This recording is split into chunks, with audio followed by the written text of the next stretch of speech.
The sound of tires rolling over gravel echoed through the crisp morning air at Collins Auto Group, a dealership so quiet on a Monday it almost seemed eerie, yet that wasn't unusual. Rows of gleaming cars sparkled under the soft, pale sunlight, hiding a simmering secret beneath the picture-perfect scene. What would you do if your boss suddenly showed up undercover as an employee? Would you trust them, or would they trust you? Let me know your thoughts and don't forget to share where you're watching from, whether you're in New York, Texas, or anywhere around the globe. Let's dive into this story together. It all began when Tiffany Collins, the owner of Collins Auto Group, decided something was off. Sales were dipping, customers weren't returning calls, and her team seemed increasingly distant. Instead of convening a meeting or hiring consultants, Tiffany made a bold decision: she went undercover. She traded in her tailored blazers for a pair of worn-out jeans, tied her blonde hair into a messy bun, and introduced herself as Riley, a new sales associate eager to learn the ropes. Riley's first day felt surreal. Everyone greeted her warmly, completely unaware that the person shaking their hands was actually the owner, Tiffany Collins. She quickly learned how things worked on the ground floor. There was Jenna, the bubbly receptionist with a constant smile, Tony, the seasoned mechanic with a gruff exterior but a heart of gold, and then there was Derek, one of the top salespeople, charming, smooth-talking, and relentless. Yet something about Derek didn't sit right with Riley. During lunch break, Derek pulled Riley aside in a hushed, urgent tone. "Hey, listen," he began, glancing around nervously. "I've been drowning here. My kid's sick, the medical bills are piling up, and no bank will give me a loan. I thought maybe, I hoped, that Tiffany might help." Riley's stomach churned. This was exactly why she had gone undercover, to understand her team better. Now, she was caught between her compassionate side and the need to maintain her disguise. Forcing a weak smile, she said, "Have you tried talking to HR?" Derek shook his head, frustration etched on his face. "HR won't budge. They say company policy doesn't allow loans, and honestly, Tiffany seems so distant, always locked in her office, making big decisions without ever stepping out here." Riley couldn't shake the feeling that people saw Tiffany as nothing more than a faceless executive whose existence was confined to sales reports. A wave of guilt washed over her, but she pushed it aside. "Maybe there's another way," she whispered to herself. As days passed, Riley noticed more patterns. Derek wasn't the only one struggling. Jenna confided that she was juggling 2 jobs just to support her elderly mother, and Tony admitted he hadn't taken a vacation in years for fear of losing his job. These weren't merely employees, they were individuals with dreams, fears, and burdens heavier than she'd imagined. Yet Derek's desperate plea haunted her. One afternoon in the break room, while sipping coffee, Jenna remarked, "You've been asking a lot of questions lately. Are you writing some kind of report?" Riley nearly choked on her drink. "No, not at all, just trying to get to know everyone better."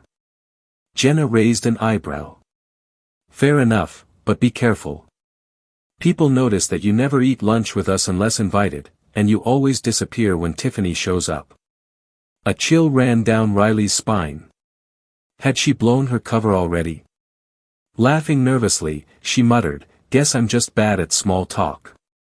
Before Jenna could reply, Derek burst into the room, visibly agitated. "Tiffany's coming tomorrow," he announced. "She wants to meet with everyone individually."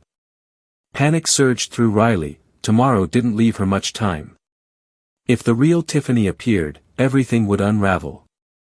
Excusing herself, she hurried outside, pacing near the rows of cars. What should she do? Reveal her identity tonight or risk ruining everything tomorrow? Lost in thought, she bumped into Tony, who was carrying a toolbox.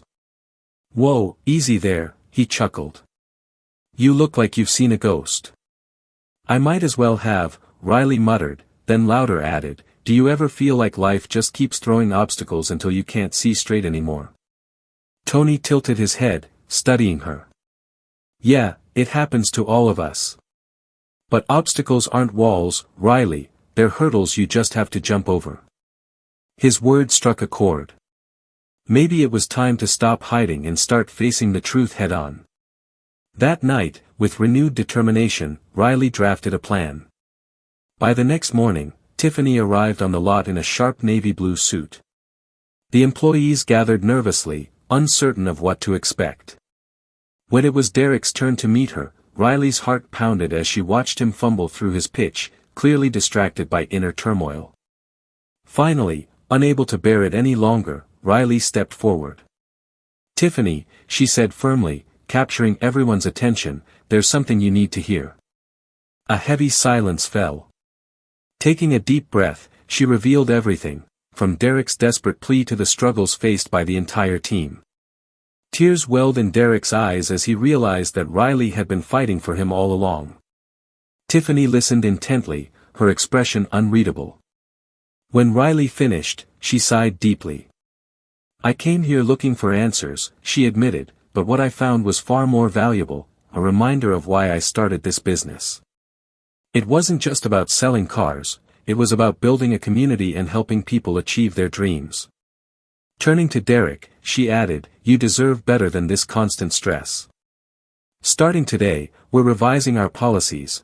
Emergency assistance programs will be available for everyone in need, no red tape, no excuses." Cheers erupted and applause filled the lot as the celebration unfolded. Quietly, Riley slipped away, knowing she had done what she set out to do. It was time to step back and let Tiffany take charge once more. If you enjoyed this story, please consider subscribing to our channel. Your support means the world to us and helps us bring you more meaningful content like this. Don't forget to like and share your thoughts in the comments. In the end, the lesson was clear: true leadership isn't about wielding authority, it's about empathy. When we take the time to understand one another, incredible things happen. So whether you're leading a team or just living your life, remember, sometimes the smallest act of kindness can create the biggest impact.